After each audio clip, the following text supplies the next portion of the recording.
Hola amigos, ¿qué tal? Sean ustedes bienvenidos a la entrevista. Ha habido una gran polémica en México acerca de los contenidos de los libros de texto que algunos dicen que tienen una tendencia comunista, otros dicen que no. El propio presidente de la República ha intervenido en esto y recientemente en una conferencia de prensa mañanera dijo que pues que el comunismo no es algo que se deba temer, que comunismo es dar a cada quien según sus necesidades. Yo quiero agradecer la presencia por vía remota en este espacio de Agustín Antonetti. Agustín Antonetti es un joven pues que ha tenido realmente un impacto muy importante en las discusiones políticas de nuestro continente en los últimos tiempos. Tiene solamente 21 años y sin embargo es director de Latin American Watch de Fundación Libertad Rosario. Y bueno, pues ha sido un constante crítico del comunismo en redes sociales, donde tiene más de 200,000 seguidores, esto en X, antes Twitter. Agustín Antonetti, gracias por tomar esta videollamada. Y el presidente López Obrador, dice que no hay nada que temer en el comunismo, que el comunismo es simplemente darle a cada quien según sus necesidades. El propio presidente dice que él es un humanista y pues no ve aparentemente ninguna contradicción entre ser humanista y ser comunista. ¿Qué piensa usted, Agustín, del comunismo?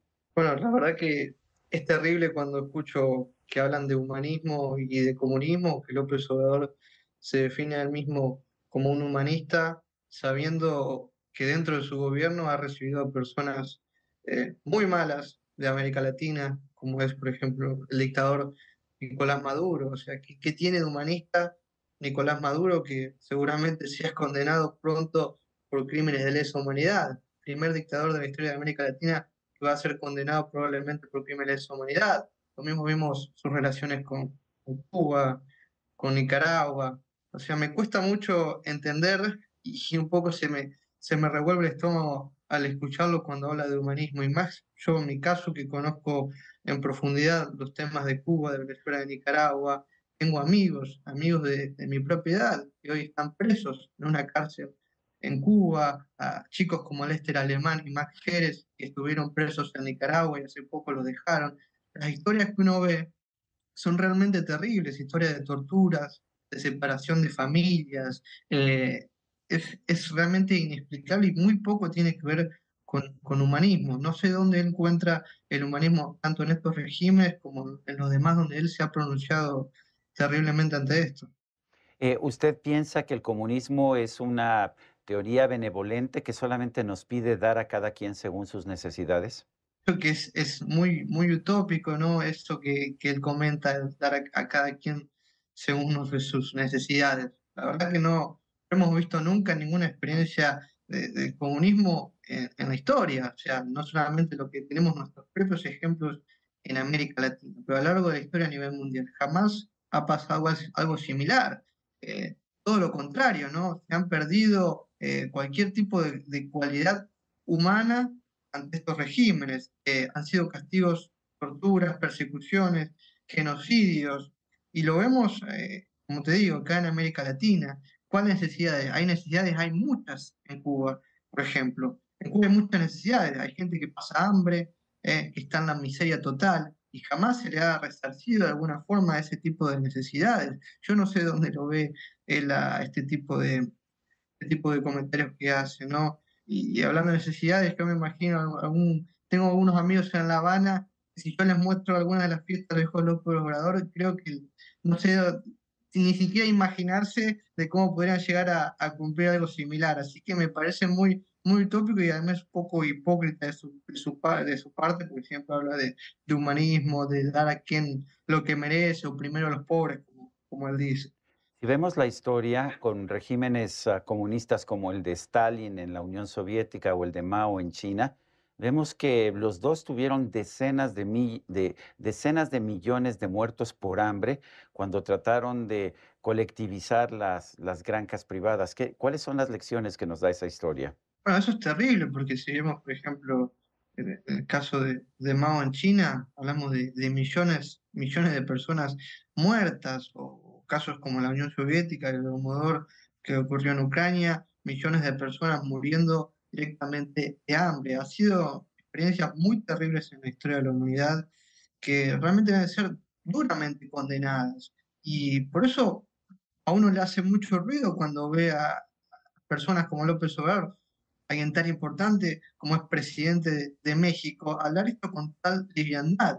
No sé si él no sabe la historia o la quiere desconocer a propósito, pero son millones de personas que han muerto, son millones de experiencias, millones de familias que lo pueden contar. Y no lo puede decir con tanta liviandad cuando sabemos que han muerto tantas millones de personas a lo largo del mundo. Y no hablamos solamente de la Unión Soviética, China, Camboya, lo vemos en Corea del Norte, lo vemos en nuestros propios países de América Latina que hoy están en este tipo de dictaduras. Por ejemplo, son millones, tenemos varios años en la historia de la humanidad con experiencias que han fracasado completamente.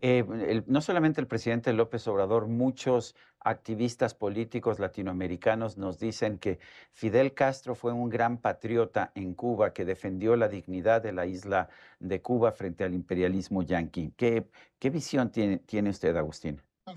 Eso eso es muy duro para mí escucharlo, más que nada por muchos amigos cubanos que realmente han perdido toda su vida en Cuba, que hoy están afuera. Tengo amigos activistas de mi edad, por ejemplo, el caso de un chico que se llama Phil Lerena, que estuvo más de 4 o 5 años sin poder ver a su madre, porque el régimen no lo dejaba volver a juntarse.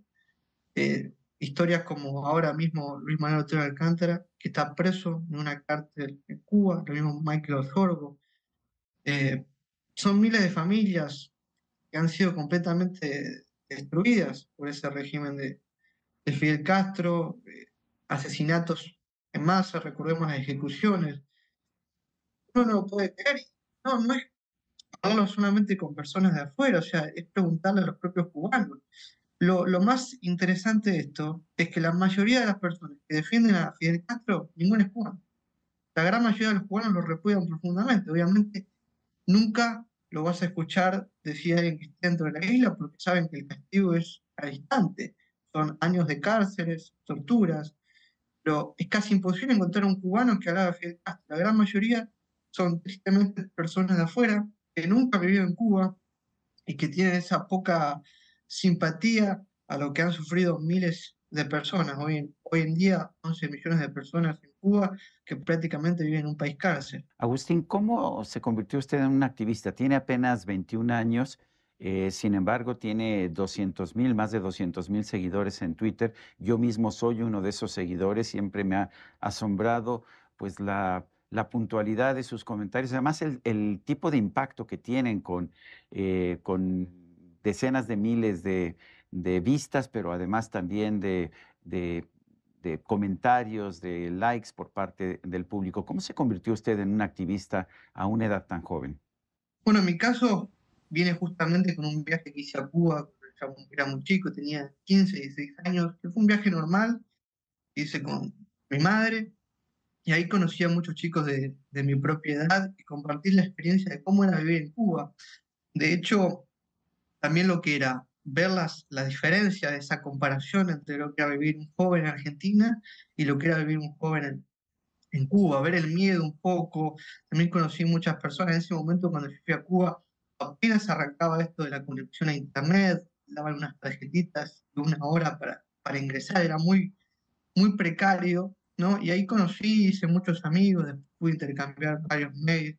Ahí como que despertó mi interés en lo que era ver las realidades de estas ciudades, porque uno lo ve en primera persona, que en Cuba no se vive, bueno, y esto te lo puede decir cualquier persona que va a Cuba, que no esté completamente cegada por una ideología, cualquier persona te lo va a decir, cómo se vive allá es muy malo, es muy precario, hay mucha pobreza, eh, mucha deficiencia en casi todos los sectores de Cuba. Y eso creo que despertó algo en mí desde muy joven. Y después obviamente lo fui relacionando, ¿no? Cuando vi las protestas en Venezuela, años después, cuando vi lo que pasaba en Nicaragua con jóvenes de mi propiedad, porque eran jóvenes universitarios que en 2018 salieron a marchar y mataron a más de 300 personas.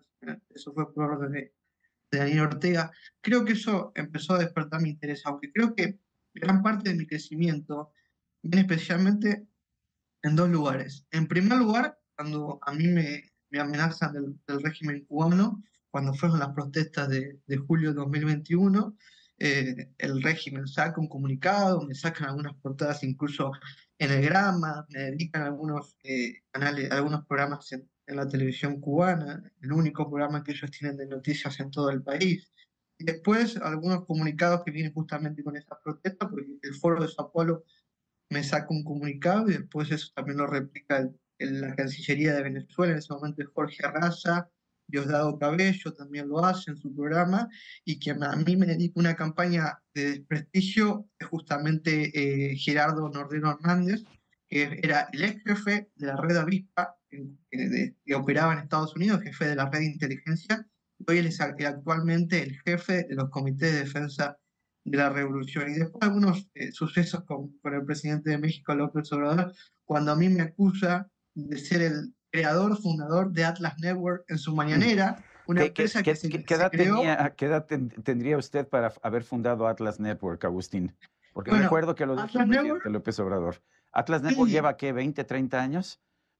se creó 20 años antes que yo naciera, Ah, y él bueno. dijo que yo la fundé. Así que soy un un superpoder que tengo de Antes de fundar nacer ya 20 había años antes. fundado esta organización. Increíble. Ahora bien, ¿son regímenes comunistas el de Cuba, el de Venezuela y el de Nicaragua? ¿Son iguales o son distintos? Bueno, yo creo que viene todo primero y principal de una copia que creo que Cuba es la madre de las otras dos dictaduras de Venezuela y Nicaragua, porque si vemos el caso de Venezuela, Hugo Chávez seguía mucho por Fidel Castro para construir ese régimen en el país, y no solamente en lo que tiene que ver con el control político, sino también en lo que tiene que ver con los métodos de represión. Porque si vemos los métodos de tortura que se han utilizado en las cárceles del SEBIN o el Helicoide, que hoy en día es el centro de torturas más grande de América Latina, las tácticas han sido utilizadas y enseñadas por el régimen cubano, especialmente por el G2, que es el organismo de inteligencia que tiene Cuba. Y esto está probado cuando se hacen las comparaciones, hay un montón de estudios y reportes ante organismos de derechos humanos. Las torturas y los métodos de persecución en Venezuela se han copiado del G2 cubano. Y lo mismo pasó en Nicaragua. O sea, hay una conexión total. La madre de estas dictaduras es sin duda el régimen cubano, que le ha de una forma transmitido el método de control político para terminar con adversarios, y también el método de control en la represión. Es algo que igualmente, si lo ponemos en una constitución mucho más amplia, hay que decirlo que gran parte de las personas del G2 cubano han sido formadas por la antigua KGB de la Unión Soviética, en distintas colaboraciones. Hoy por hoy hay una colaboración un poco no tan estrecha como en ese momento, pero gran parte de sus agentes, lo digo por ejemplo el caso de Gerardo Nordero Hernández, que hace la campaña a mí, era una de ese tipo de personas que era gente de la red de avispas de Estados Unidos, de esa red de inteligencia, y muchas de esas personas que han formado el G2 se han formado directamente en la KGB. Por eso, para mí, la madre de todas las dictaduras de América Latina es sin duda Cuba. Es como la cabeza de la serpiente, por decirlo de alguna manera. Es quien ha dado la orden y quien ha entrenado perfectamente a esa dictadura, y quizás es la que nosotros debemos de concentrarnos, sin obviamente dejar de lado lo que va a pasar en Venezuela y Nicaragua, y mucho más ahora, por lo pronto, en Venezuela, que a mí me preocupa mucho, que es el caso de María Corina Machado. Ujú. Pues yo quiero agradecerle a Agustín Antonetti, activista, director de Latin American Watch de Fundación Libertad de Rosario en Argentina, de 21 años y sin embargo, pues ya un activista político muy escuchado y muy reconocido en toda América Latina. Agustín, gracias por conversar con nosotros. No, muchas gracias a vos, Sergio, un placer. Gracias. Y a usted, amigo, que al vernos y escucharnos hace posible este programa, se lo agradezco también. Esto es todo por hoy, pero no se le olvide. Nos vemos la próxima.